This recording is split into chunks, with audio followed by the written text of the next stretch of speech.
My name is Elizabeth LaValle. I am with the Francistown Conservation Commission, and I'm also with the Watershed Studies Subcommittee of the Conservation Commission. And these are the two groups bringing you the program this evening. This program is being recorded, and fairly soon you will be able to see it again or refer your friends and neighbors to it. It will be a YouTube link on the Conservation Commission section of the Francistown website. We are very fortunate in this community to have a wealth of natural resources. That includes our town forests. It includes our conservation lands, both of which I talk about a lot. It also includes our great ponds. And I think I can speak for all of us in saying that we very much want those beautiful ponds to be here for future generations to enjoy the way we get to enjoy them today. That was the topic last year of a big conference I went to in Meredith, New Hampshire. I went with a couple of the other members of the Watershed Studies Subcommittee, and the keynote speaker that day was Ted Deers. And we all felt that what he had to say that day made a lot of sense. And so we asked him to come to Francistown, and he said yes. And that's what this program tonight is all about. Ted Deers is the Assistant Director of the Water Division of the New Hampshire Department of Environmental Services, NHDES. He has a master's degree from Yale University College, the School of Forestry and Environmental Studies, and he knows a lot about New Hampshire lakes. And so without further ado, I'm going to turn this over to him. Great. Thank you, Elizabeth. Thank you, Elizabeth.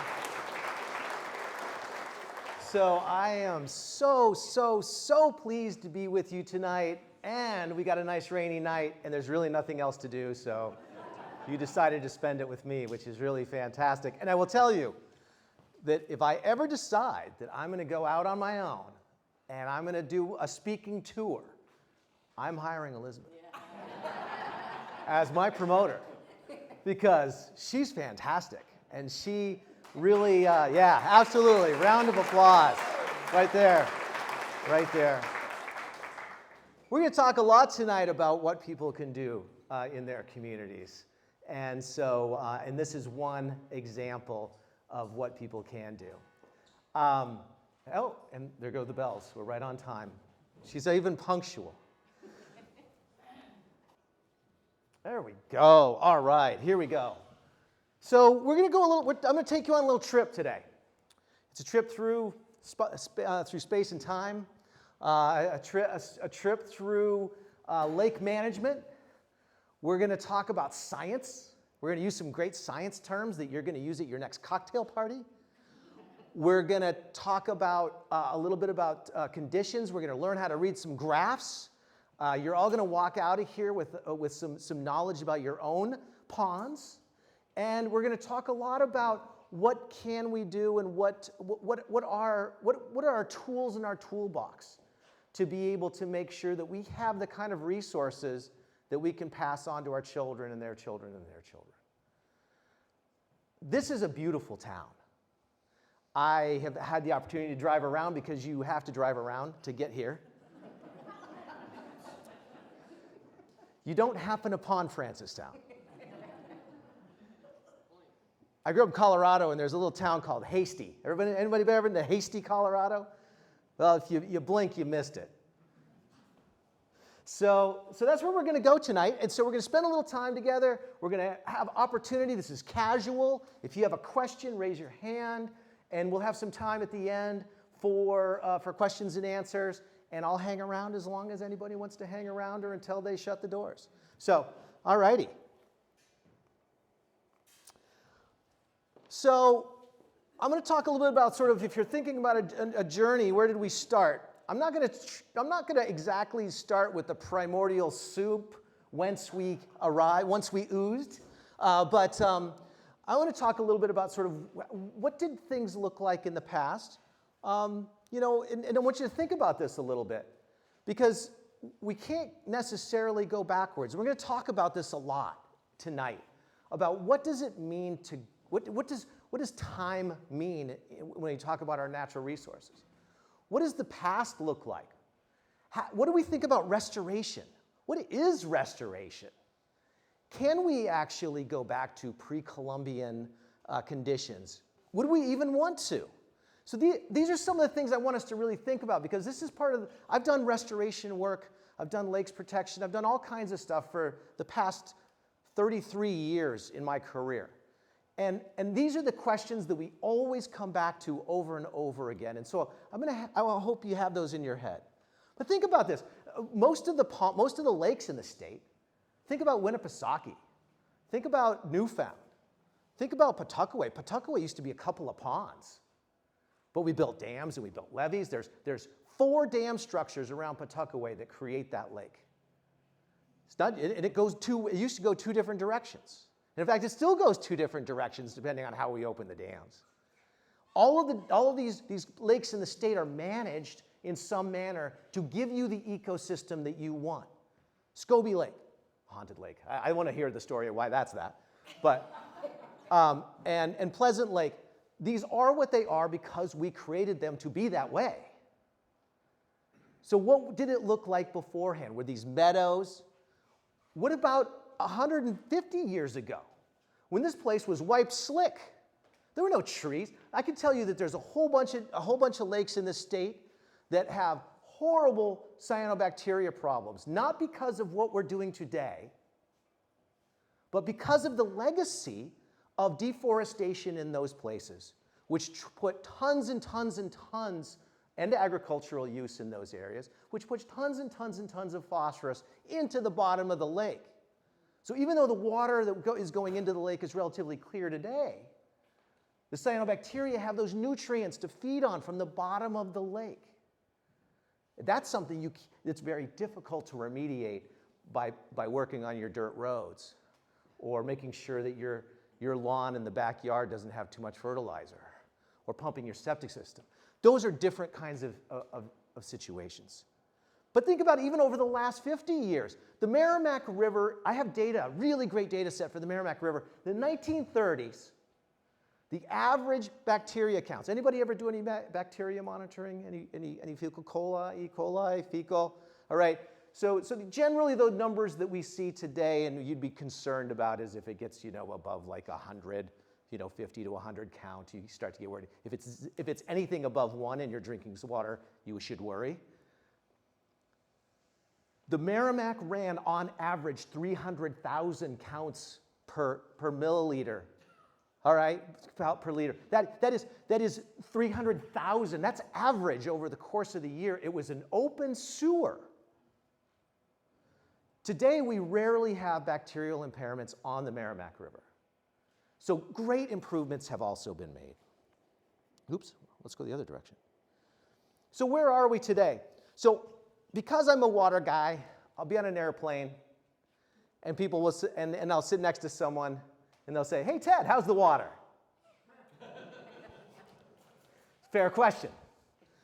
And the answer is this. The answer is that mostly in New Hampshire, our water quality is outstanding. It's fantastic compared to just about anywhere. And this shows some of our trends over the last 40 years, that our phosphorus, our chlorophyll, and our transparency, key measures of lake health, have largely remained either constant, some have improved. So this is really important. This is great information. The water is great, except where it ain't. And where it ain't usually comes down to stormwater. So we're going to talk about that a little bit more. This is our friend milfoil. And you can see that trend over the last 50, 60 years in which the invasives of milfoil and other plants, you can see that list has gotten bigger and bigger over the years, that this has increased dramatically, and that has almost entirely to do with boater usage of our lakes. So you can track this at the same time that you track the number of boats that are probably registered in the state, and it probably looks very much like that same curve. This is a problem because it does outcompete some of our native species.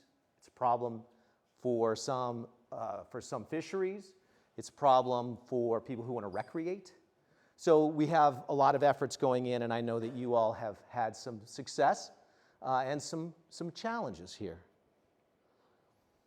This is really the key. This is the button. This is the push button that's really we're starting to see, and this is what's showing up in the policy world. Senator Ward can tell you how many times she's heard the word cyanobacteria over the past 2 or 3 sessions, and it's a lot.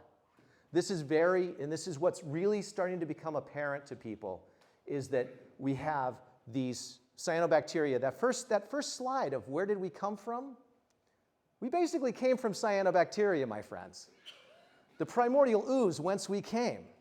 This is some of the oldest cells on the planet, and they're natural and they're always there. But when they have the conditions of temperature and nutrients, then they bloom. And when they bloom, they can have harmful the neurotoxins, essentially. And there's studies that have been shown to try to look at combinations of what happens if you're around cyanobacteria a lot, the diseases, the neurological diseases that accompany that. But it's not good for you, and certainly a lot of pets and a lot of wildlife have perished because of cyanotoxins. So this is a really key issue, and this is really, I think, the indicator that people are starting to really pay attention to. There are lakes and are suffering. Our lakes are suffering in a lot of different places. People are seeing cyanobacteria where they've never seen them. We certainly have our frequent flyers. There are a lot of lakes around the state that get cyanobacteria blooms every year and have for a while. Some of those have to do with that internal loading that I talked about before, where they have all this phosphorus down in the bottom of the lake. But a lot of it is in the southern developed part of the state. In the shorelines and the intensity of use that has created some of those problems. So what does it look like here in Francistown? So there's Scobie Lake, and there's just sort of the big picture. So, again, for those of you who are not kind of into this stuff, conductivity is a great measure. Conductivity is one of my favorite water quality parameters because it just measures all the stuff in the water kind of simultaneously. Conductivity in our waters in the state is usually very low because we have nothing but granite pretty much. And so that means it doesn't conduct electricity very well. It doesn't have any salts. It doesn't have all of the limestone that you get in other places. So where we see higher conductivity, it almost always means it's human pollution. Almost always. And so it's a great measure. And when you start to see it in high levels, it's almost always an indicator of road salt. Because we just don't have any other thing in the state that can cause conductivity to do that. So where we find high conductivity almost exclusively has to do with road salt. And in fact, we've created regression analysis that if you tell me what your conductivity is, I can probably tell you what the concentration of chloride is in that water. Because we've measured this over and over and over again. So generally speaking, Scobie Pond has a downward trend, or not a good trend in phosphorus. That's bad. That means that it's getting worse. And phosphorus is that indicator. That's the food for cyanobacteria. But the rest of almost everything else, and pH is improving. This is the Clean Air Act, right? All that has to do is the Clean Air Act. That's acid rain. Acid rain is getting better because of the Clean Air Act. And then in Pleasant Pond, again, we see two variables that are kind of disturbing. We see a worsening trend in our transparency, and we see a worsening trend in our phosphorus. I don't know this because of the work of DES. I know this because of the work of you. I am so proud to say, whenever I go anywhere around the country and talk, New Hampshire uses more citizen science for its water quality assessments than any other state in the union. We are over 50% of what we know about water quality in the state is because of folks like you who test the water. That's how we know this information. That's how we're able to start to do protection and restoration of our waters, is because of the work of citizen science in the state. It's one of the best things about New Hampshire. So let's take a little look at Pleasant Pond here. And this is where we start to get a little bit more sciencey. And we're looking at kind of some of these things, the hypolimnion and the epilimnion. Where's one of our lakes person? Who can tell me where the hypolimnion is? That's the bottom layer, right. Epi is the top layer. And so that's where we do our measurements, because we want to know kind of what's going on in both of those, because the phosphorus in the cyanobacteria kind of hide down in the bottom. And then that's where dissolved oxygen gets very low. And so, and in the upper, this upper area, this epilimnion, that's kind of where the action is. So when it really starts getting going up there, that's when we start to see it. And so what you're seeing here, and this is really what this is looking at, is kind of understanding a little bit about where this phosphorus is coming from. If we're worried about phosphorus, and this is the one I think it was interesting. You see this SF2. So this is a tributary sample. I don't know exactly where SF2 is. I'm sure somebody in town knows exactly where that is and probably take me there. But you can see high E. coli. I would not swim in that water. That's gross. And you see a little bit of chlorides, not much. The specific conductivity is higher than anywhere else. And you see this total phosphorus coming in that's quite high. So phosphorus is something we measure in the parts per million.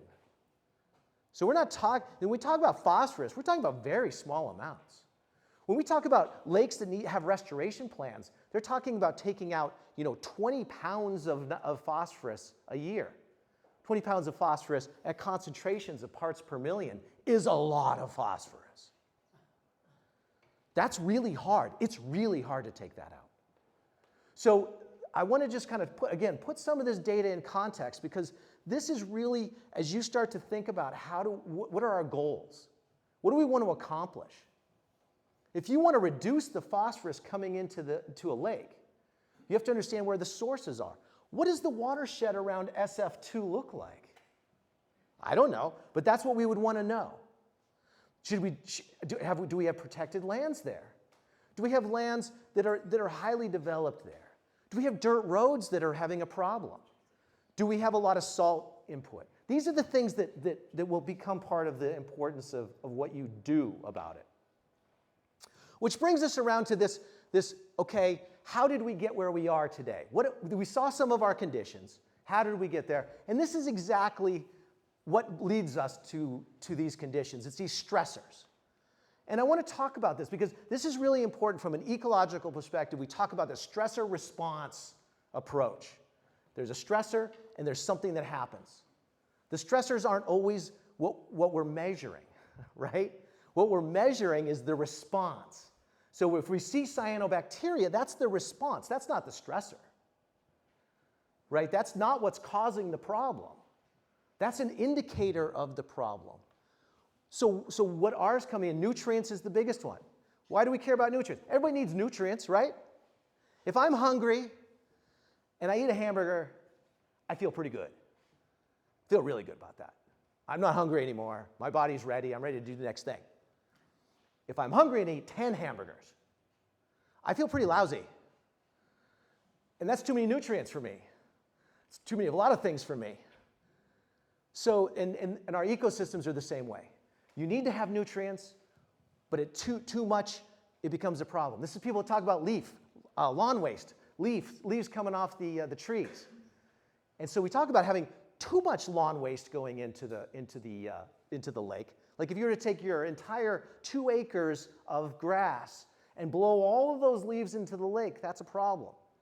But the leaves that fall off the trees and end up on the bottom of the pond, they don't need to be raked up. That's okay. They're okay. They're not going to pollute your lake. That's the natural part. This is the kind of that what I want you to kind of think about is where is this part that we can start to try to mimic nature, and where are these parts where we're really not, where we're doing some impact. And unfortunately, my friends, it all comes down to you and me. Because when you look at all of these, how did we get here? Most of that has to do with behaviors that we practice either in our own properties or in our own towns. How we zone our towns for development, what kinds of setbacks we have, how we run our roads, how we do all of these other things that we've decided to do as a society. So, we know where we've been, we know where we are. The question becomes, where are we going? And so I'm going to spend a little time talking about putting sort of a scientific construct around this. A lot of this is thought exercise about how do we frame a problem. And I'm going to use some big words that you're going to use later on because they're really fun to say.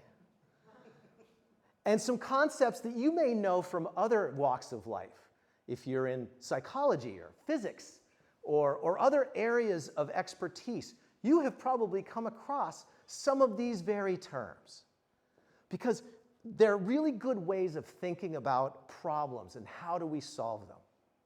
And the first one I want to talk about is really this sort of wicked problem. And that's not sort of a Boston term of it's a wicked problem. This is a construct from psychology and from sociology about kind of how do you think about these really intractable problems. And it's very difficult to solve a problem when the conditions are changing at the very time you're trying to fix that problem. So wicked problems, oftentimes you don't actually know what it is until you've solved it.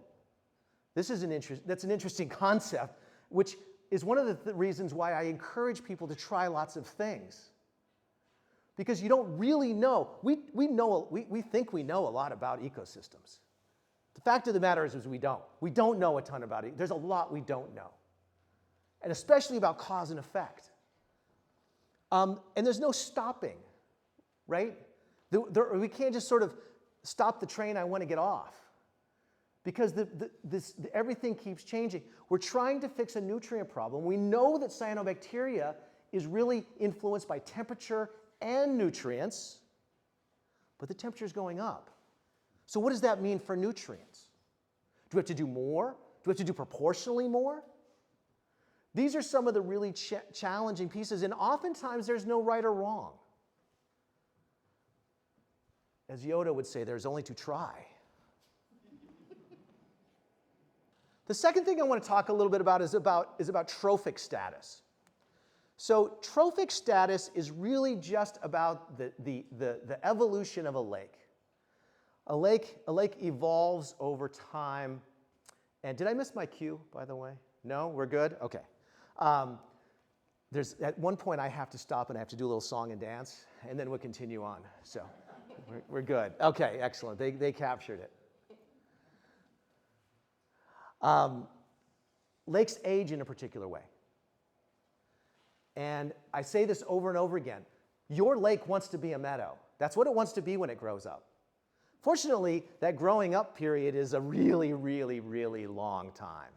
Many, many, many millennia, hopefully. But that is where it wants to go because you have all these natural processes on the land which are taking the material from the land, they're placing it in the water, and over time, it's the low spot in the water. It will fill up. It wants to grow a marsh, and eventually, it'll be a nice wetland. And if there's no dam there, beavers will come in and they'll create a big wetland, and they'll create a pond, and then it'll get blown out in a storm, and it'll be a meadow again. But that's how lakes want to go. And you can see that this is this relationship with chlorophyll and phosphorus, that as you get further out in the age, as everything gets aged, these are the things that get higher and higher, right? So these are the things that influence, they are correlated with the age of your lake, which is how we get to these terms like oligotrophic, which is the cleanest of the lakes, the mesotrophic, which are the middle clean lakes, and the eutrophic lakes. And we can understand from the land use and land use history sort of where we think you should be on this age spectrum. In most of these places, in places like Scobie Lake and Pleasant Lake, they probably want to be mesotrophic lakes. That is, that they're relatively healthy at a certain set of phosphorus and other conditions. If we go beyond that, if we go outside of those conditions, we run the risk of advanced aging of our lakes. Nobody likes to have advanced aging. Told you we're going to learn to read some graphs. So this is a graph that shows epilimnetic conductivity. Where's the epilimnion? Is it bottom or top? Bottom or top? Top. Nice. I love it. So here's conductivity, and you can see conductivity is kind of like up and down, up and down, up and down. I just want to point out this goes back to '02. That's astounding. Having anything greater than a 10-year record is absolutely astounding for scientific research. Just want to point that out. And pH, and here's sort of what pH has been doing over the years. This is chlorophyll and phosphorus and transparency. And so transparency, you want to be able, transparency is one of those things where bigger is better, right? Anybody been out with the Secchi disc? Everybody got out on the boat with the Secchi disc? So you have this disc. It's got little funny little black and white marks on it. You drop it off the boat. It's got marks on the rope. And then when you can't see it anymore, you write down, you can't see it anymore. High tech. This is serious high-tech science. It's a little bit more than that, but that's pretty much what it is. And so the further down you can see in the water column, the clearer it is, the better your lake conditions are. So this shows you sort of how far down you can see. And then you see phosphorus here, and this is the problematic one. And we see that if you draw a line across there, it's an upward trend. And then you see chlorophyll. Again, if you draw a line through that, slight upward trend. The challenge, the scary part, is when we get into total phosphorus above this threshold of about 12 parts per million, it starts to, we run the risk of having problems. And so that's the challenge for you all. This is laying out what your challenges look like. And Pleasant Pond looks pretty similar. Again, compared to the rest of the world, and look at the transparency here. Lovely, lovely. Compared to the rest of the world, this is fantastic. And for where you are today, this is great, if you can keep it. You do have a slight cyanobacteria history here. 2020 looked like the year that you got a little cyanobacteria. I would recall that 2020 was an extraordinarily dry year and then had lots of stormwater that came in. That's stormwater is usually bringing those nutrients in.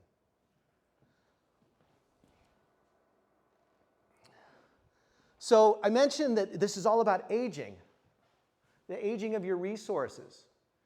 These stressors, the stressors that we talked about, they're the things that actually push you forward in time.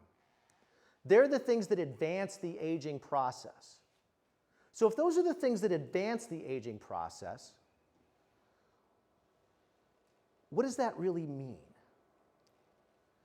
And this is where I want to talk about a couple of aspects about restoration or recovery or preservation or conservation. I want to talk a little bit about alternative steady states. And this becomes, if there's any physicists in the room. Any physicists in the room? Any physicists? Do we have a physicist or two? No? All right. Then I can say whatever I want to say. These are two lakes that are the same age, have basically the same inputs, but have achieved two completely different alternative, though stable, conditions. So this side is obviously clear. It's not green. It has a steady state. It has achieved, and it has whatever condition it's in, it is stable. It's not going backwards. It's not going forwards. It's relatively stable. This side achieved a different state. That is, it is more eutrophic. But it is also still steady. It is not getting worse. It's not getting better. It is what it is. It's these two different systems that probably had some abrupt change to one of them and then stuck in that condition. And so the question is, so if you wanted to go from one of those steady states to the other, you can't just get in your time machine and go 88 miles per hour, 1.21 gigawatts, and get back to good old 1985. Sorry, I've just recently watched that movie again, and it still holds. The problem is you can't go back to the future, and the question and this interesting thing between steady states is it takes an enormous amount of energy. It takes 1.21 gigawatts to get back to the future. And so this is this issue, and this is what I want to talk about for a little bit, and this is the term you're going to use in cocktail parties. Hysteresis.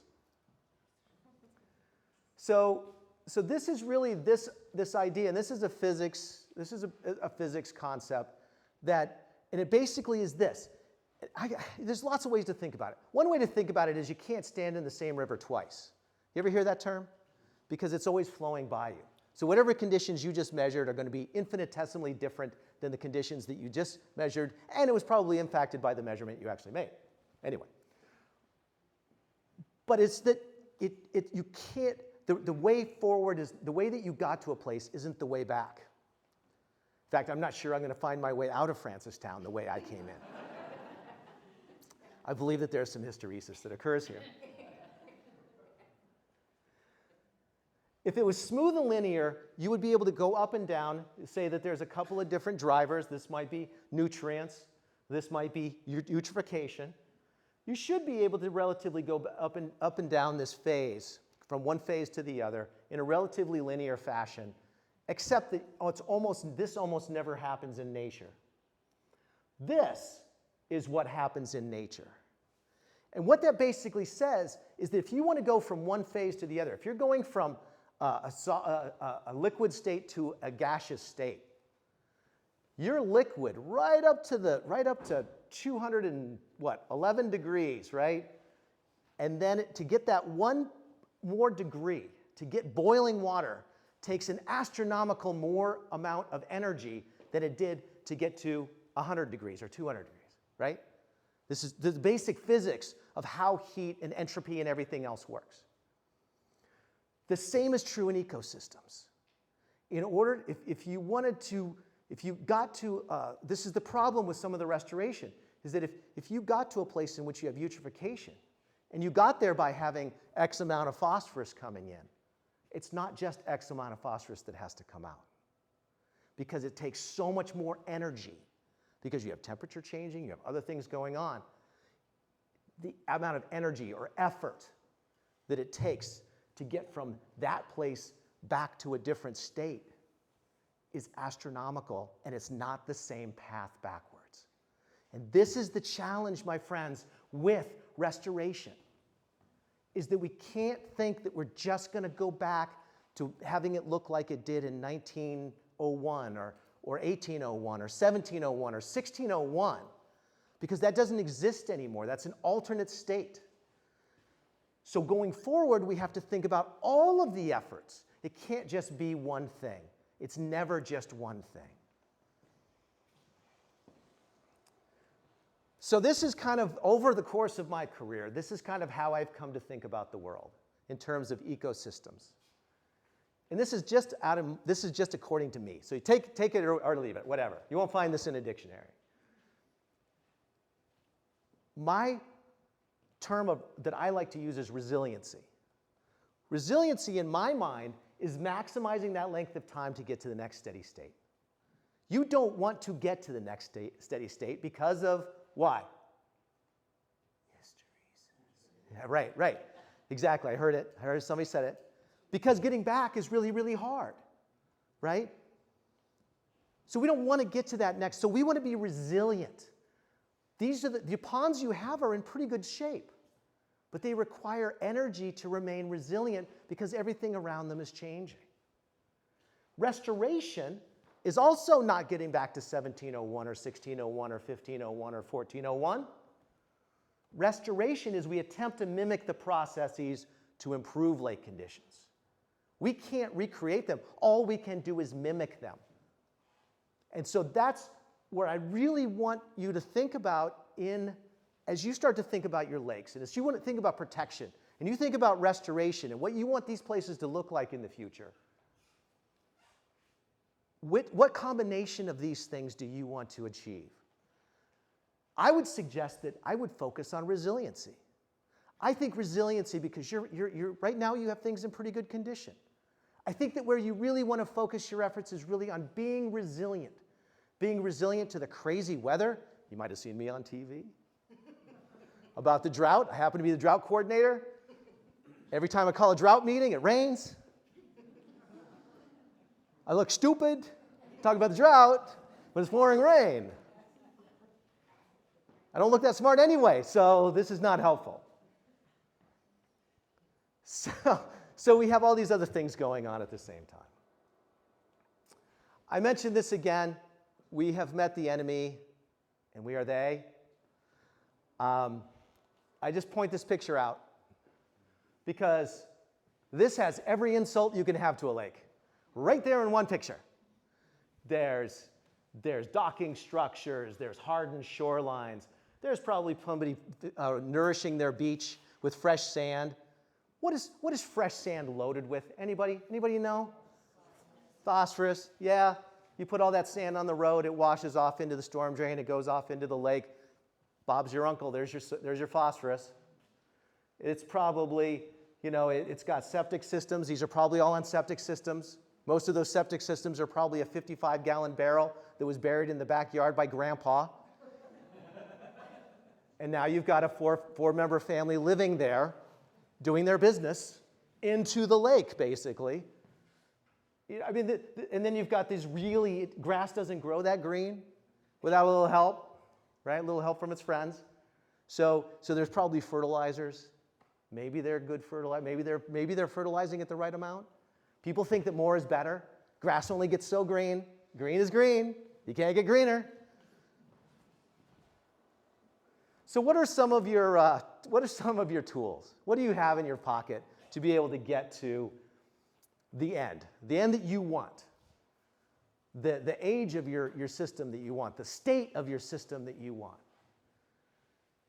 I want you to understand your problem. Tonight, this is about understanding our problem. This is about thinking through what do we want to be when we grow up? What do we want our nature to be? Making a plan. Everybody remember triptychs?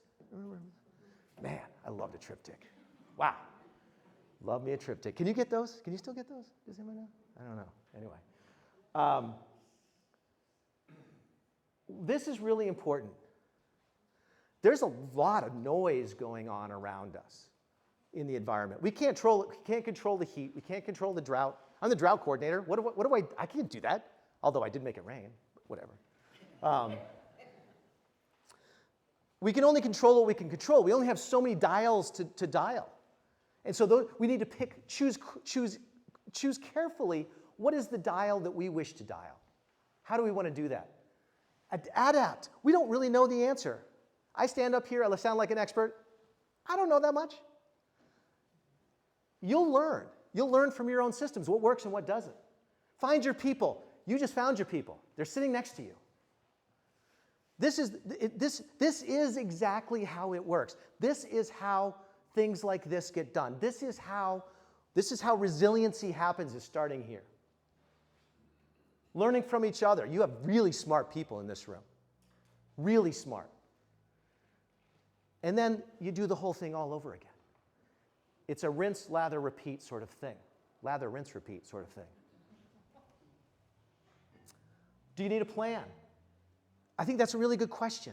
What kind of plan do you need? Do you need a restoration plan, or do you just need a protection plan? We have lots of people, there's lots of resources to help you figure that out. This is what a plan can get you. This is what plans that we create have. They have, where's all your phosphorus coming from? In this particular spot, this happens to be Spofford Lake over in Chesterfield. You can see that the vast majority of their phosphorus is actually coming from the watershed. What does watershed mean? It means it's all the people in those watersheds, not just the people on the lake shore. It's all the things going on, the dirt roads, what's running downhill. How's everything ending up? Where are the septic systems? Where's the agriculture? How is all of that ending up in the lake? That's the watershed. That's everything that drains to the lake. That's where the phosphorus is coming from. It's not just those people who are on the lake. This is the sort of calculations you can do. And so what do you do about it? You make recommendations. This is also out of a plan. And it shows happens to be South Shore Road. I can't remember which town this is in, but whatever, where they had some erosion going on. So it's at the end of the road, along the shore.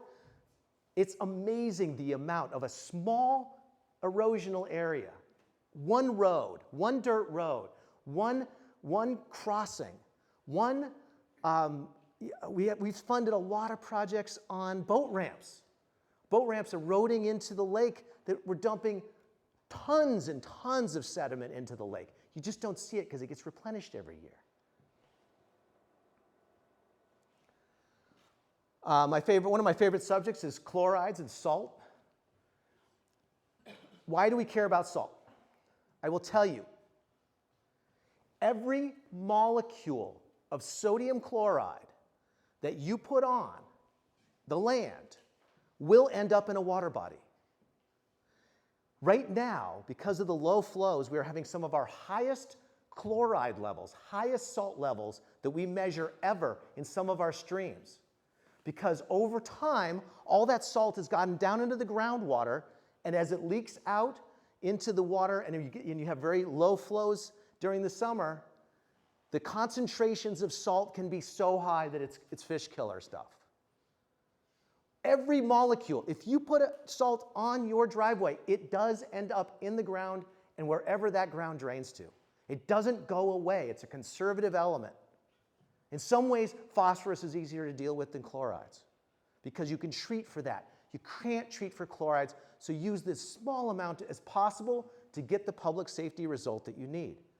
We have a great program. There's great programs. I know that here in town, you've sent your folks to Road Scholar programs at the UNHT Squared.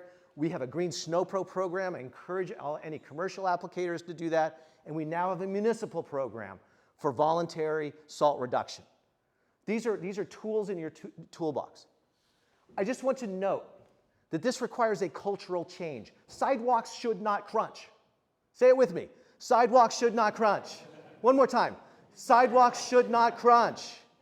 Salt has to be in solution in order to work. It doesn't work as a solid rock. If there's a whole bunch of solid rock left over after a storm, that was all wasted. That is all pollution into your stream. These are the kinds of practices we have to change. This is the culture we have to change. This is just your milfoil areas, and that's 2025. That was just this summer. And keep saving it. Keep those saves coming in, making sure that you don't get those in your lake. More droughts in the last 20 years than we had in the period since the 60s. That has an impact on all of our water bodies. Not to mention, good friends over in Ackworth discovered a little bit of flooding. There's lots of resources out there for you. I know that New Hampshire Lakes has been here and talked about their Lake Smart program. Please encourage your neighbors, especially those of you who live on lakes. There's a lot you can do. You want to give a lasting legacy to the people and the lakes of your community? Let the first 50 feet of your lawn grow back to forest. I know that that's hard to take. That is a land value thing. But that is the best thing that you could do for your lake. But there's lots of resources. And if you want more resources, call my office. We'll find other things for you. Beware fairy dust. There are legitimate in-lake treatments like alum treatments, but they're very narrowly defined for certain places. So if you break your lake, maybe there's something that we can do to help, but probably not. But beware people selling fairy dust. I say this for your septic system as well. People will say there's this thing you can put in your septic system, it's going to make everything awesome, it's going to work great. Beware. There's no quick fix, my friends. It's this. It's hard work of people on your committees. It's the monitoring. It's looking at what you can do. It's finding funding. It's doing projects and doing it all over again, and all at the same time monitoring what you've got. It's adaptive management. You're going to make mistakes, and that's fine. You're going to learn stuff that you're going to teach everyone else. No one has all of the answers on this. That's the exciting part. You get to choose your own adventure. Over the arc of my career, I have watched the conversation about stormwater go from getting the stormwater off the ground, off of the land as quickly as possible to the nearest body of water, to, oh, maybe we should hold some of that back and let it infiltrate, to a point now where we're like, hey, let's create systems like rain gardens and things like that, actually infiltrate that water and treat it at the same time. So I dream of a world in which we don't even call them best management practices. They're just called practices. This is just what we do. Does your zoning reflect that? Does your site plan review reflect that? Do your requirements reflect the latest in stormwater understanding? Those are things to look at. Hope is not a method, right? There's no then a miracle occurs point in the flow chart of how we do lake management. I had a health teacher in high school named Mrs. Badger, and whenever we got to the point in the school year about human contraception, this is what that was her motto. Thank you, Mrs. Badger. So, good folks, you have a choice. We can build resilient lakes. We can have resiliency. We can mimic nature. We can keep working together on wicked problems. We can recognize the effects of hysteresis. We can choose what altered state we'd like to be in. That sounds kind of fun right now, an altered state. You can choose, because if you don't, because not choosing can lead you to a choice you don't want. Because the alternative for us building healthy, resilient ecosystems is to focus on just building resilient people to bad ecosystems. That's the choice we face. And so I want to thank you so much for having me here tonight. I want to thank Elizabeth for bringing me here tonight. And the New Hampshire Department of Environmental Services stands ready to assist you with the resources that we have at our disposal. We don't have a ton, but we have little bits and pieces here. We want to learn from you. We're looking forward to working with you. And call me anytime. If you have a question about anything related to water or wetlands or septic systems or anything that we do, I can get you to the right person. That's what I do. That's what I do for a living, making sure that I connect people with the resources that they need. And just really, truly, you're all doing an amazing job in your communities. Please keep up the good work. Thank you.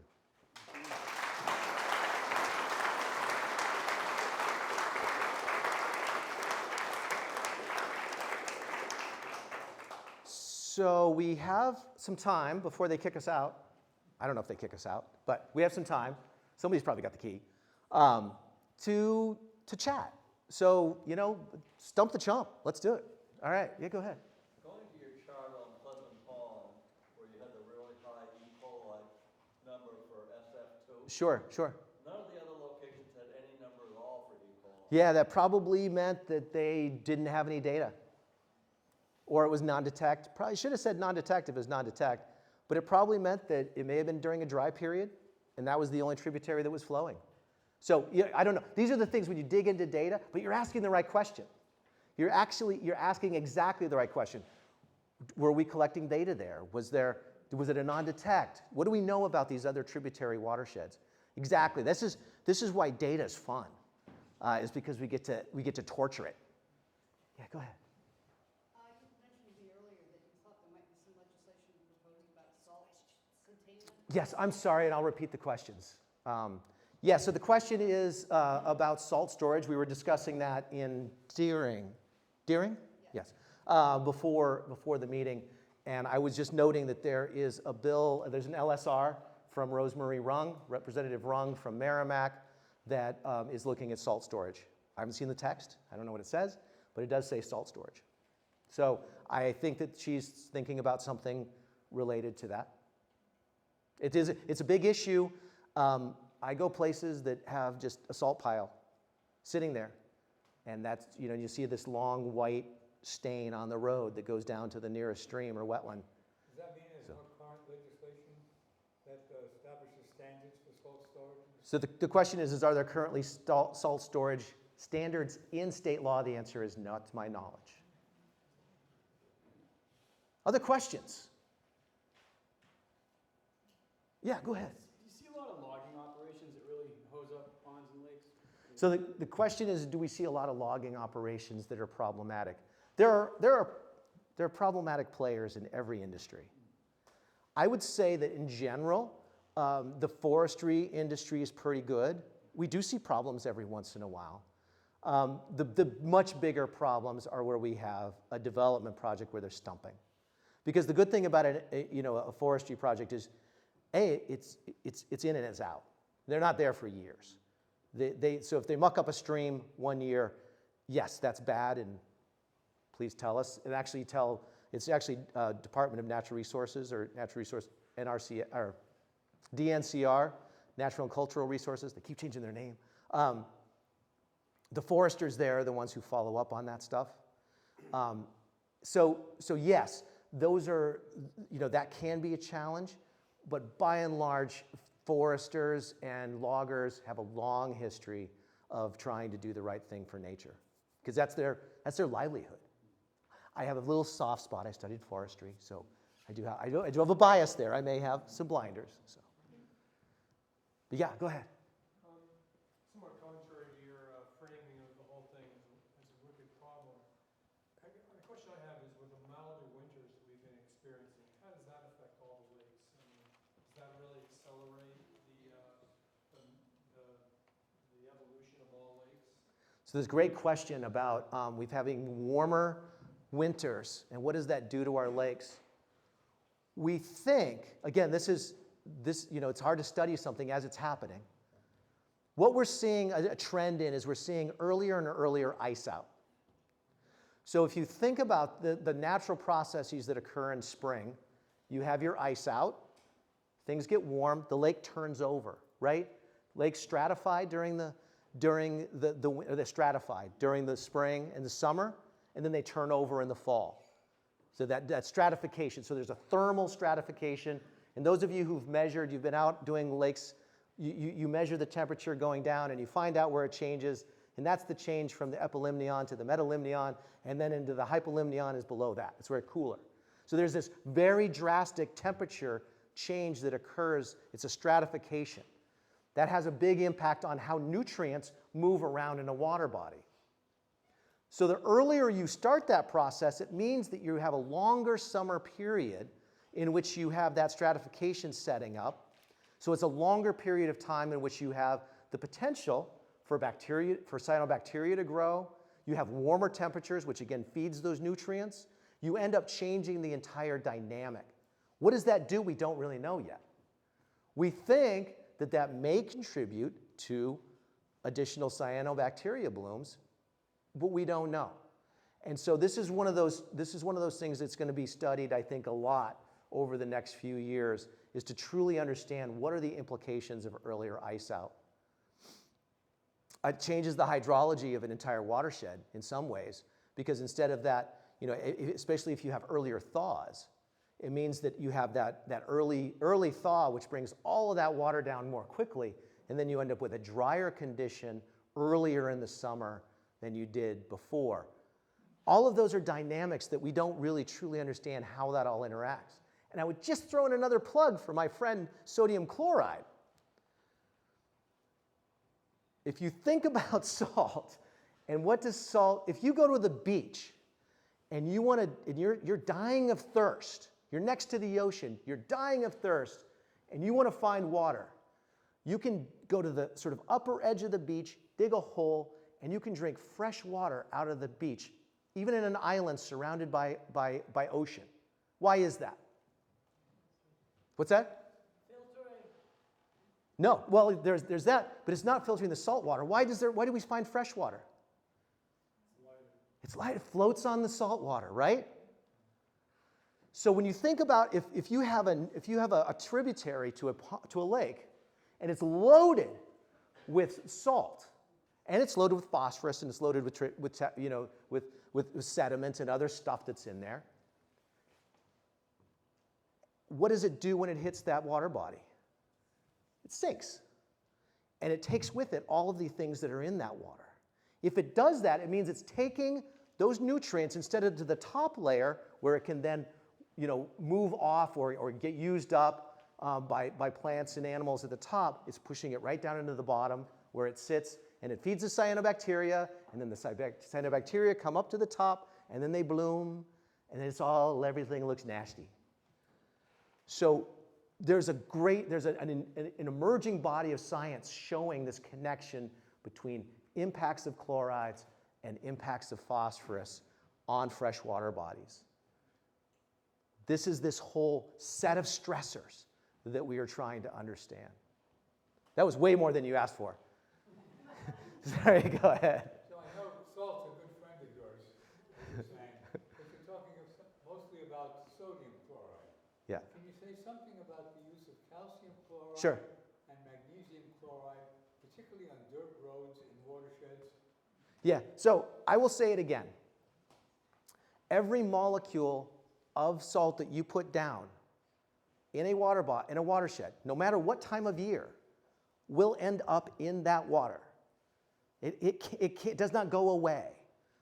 And the problem with magnesium chloride and calcium chloride, for those of you who are chemists out there, you know that they have twice the chlorides that sodium chloride does, right? Calcium chloride is CaCl2, right? So you have twice the chloride, and it's chloride that's toxic to fish. Chloride shows up in our water quality regulations on our table of methyl ethyl death. Okay, all of the different chemicals that we regulate. It sits there. Chloride is right next to chlordane. It is a toxin for wildlife. And the sodium's not so good either if you drink it in significant portions. So we don't necessarily recommend it. We understand why people do it, because of dust control. And what happens if that dust is all like stirring your road, and you want your road to not unravel? Because if your road unravels, then it takes all that sediment, which is loaded with what? Phosphorus, into your lake. It's not an easy answer. It is absolutely not an easy answer about what you do for dust control, especially on a summer like this. Because I understand, and it's hard to keep those dirt roads together. So, working really hard on having the correct kind of gravel on the top, of making sure that you have the right kind of drainage on all of those roads, and making sure that you're capturing that water so that it doesn't go immediately into water bodies. You have water bars. You have all the things that our road agents know how to do, and encourage them to do them very well. And then if you have to use it as sparingly as possible. Is there a state standard with regard to the nature of the gravel used on a road that the state would recommend that makes it unnecessary or least necessary for soil stabilization and dust mitigation? Is there something that you can give towns in the way of advisory help so they can construct roads that don't require those practices? So UNH, the question was, are there state standards for gravel for town roads? I don't believe that's the case. There may be, and there's probably guidance from DOT. But we have a whole gravel road training program through our T-Squared program at UNH, and there's lots of really good resources through that. And I think even on our own webpage, there's some really good resources. Maine has done a really great job of creating some nice resources on gravel roads. Yeah, back there. Could you explain the differences that dirt roads and paved roads have on the So the question was, sort of this pick your poison. What's worse, paved road or a dirt road? I don't know. I don't, because it's pick your poison. If you do everything else right, a dirt road is great, right? I mean, you're not putting salt down usually. It has good traction. You're just putting sand down if you control that sand so that it doesn't get into your water bodies. If you're making sure that it drains correctly, it's nicely crowned. It's not all washed out all the time.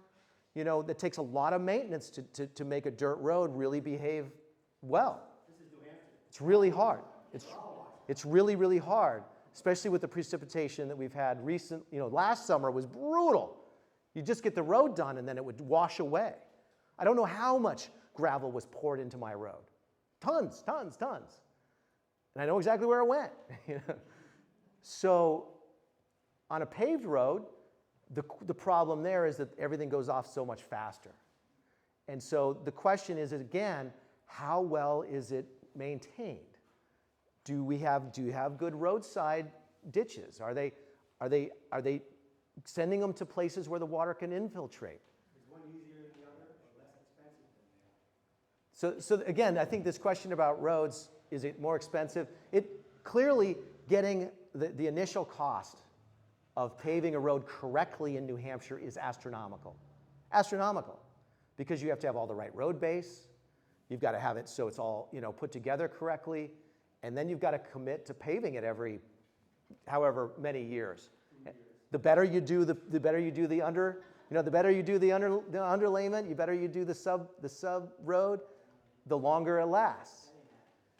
So I think that but again, the question isn't necessarily it's not necessarily the right question to ask. The question is, how do we do the best job we possibly can with the resources we have available to us, understanding the question that we're asking.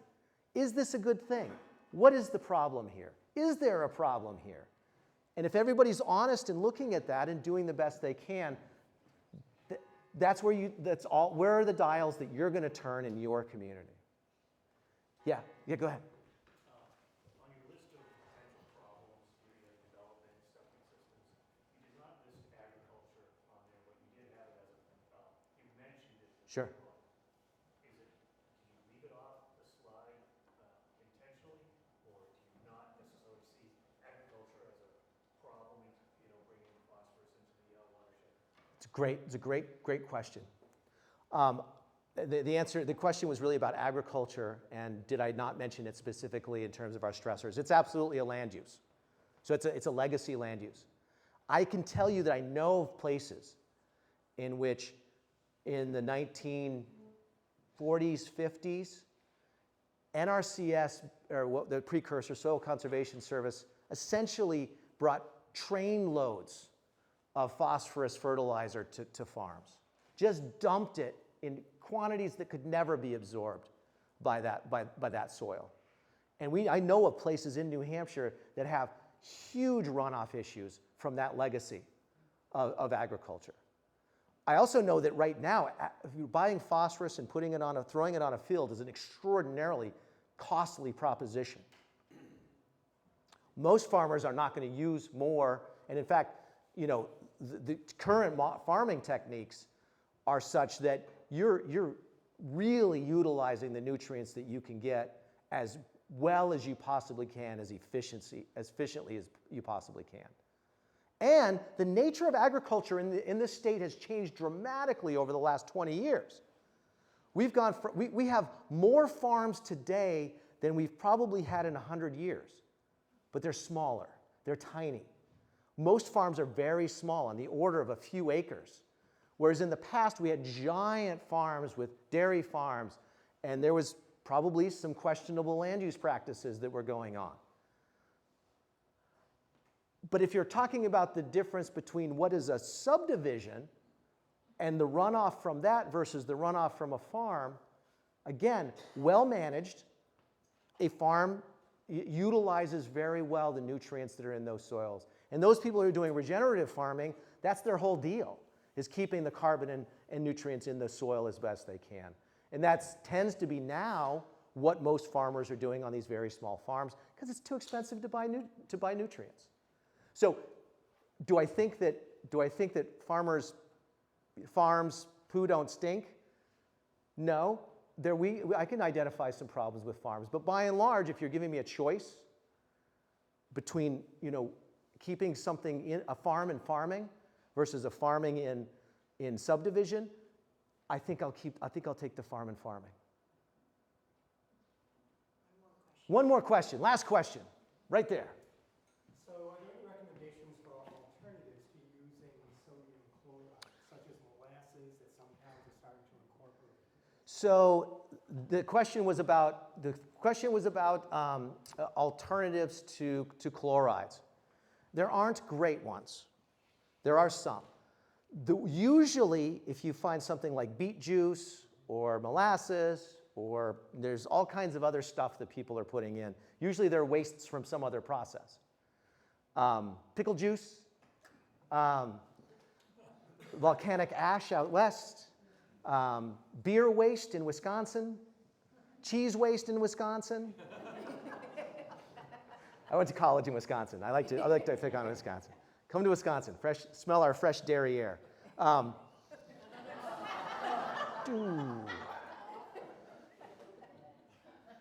Go Pack. So most of those are used as surfactants. So if you travel behind a salt truck and you see that the rock salt's coming out, most of it is bouncing off the side of the road. And that's because, again, salt comes out as a hard substance. They're essentially using the traffic behind them to grind it up with enough temperature in the road to melt it enough and moisture from the air that it becomes a solution. And then salt doesn't melt. The reason you put salt on a road is not to melt the ice. The reason you put salt on a road is to keep the ice from adhering to the road. So you have to think about the physics of salt completely differently when you think about your question. The question is, how do you keep ice from adhering to your sidewalk? So if you're doing industrial size of this, a lot of people are pre-wetting their salt, and they're oftentimes pre-wetting it with something like some surfactant so that when it lands, it doesn't roll off the side of the road. That is a salt reduction practice because you don't have to use as much salt to get the same public health or public safety effect from that much salt, right? Less salt, same level of service. They're also, right now, everybody is starting to move to brine. And the reason why is because it's already in solution. And if you go to Connecticut and you're driving on the highway and there's about to be a snowstorm, you'll see, it looks like a little corduroy or in New York State. It's because they've sprayed salt ahead of the storm. It does two things. It keeps that first bunch of snow from adhering and becoming ice, and it probably gives their folks about an hour or two either additional sleep or additional prep time before they have to really get out and start plowing hard. So it's both a labor efficiency as well as a salt reduction technique. All of that is great, and all of that is happening, and all of that is becoming normal. Normalizing this sort of behavior is incredibly important. Remember sidewalks shouldn't crunch? Do we have to say that again? I don't think so. Normalizing this kind of behavior is what's really important. And that's what conversations like this and the kinds of conversations you're having in your watershed committee, in your conservation commissions, and your lake associations, it's normalizing this kind of conservation-minded behavior as something that's not weird. It's not fringe. It ought to be just the way we do things. And that, I think, is kind of where we can end it here tonight, in that let's all help each other to be normal, right? All right, thank you.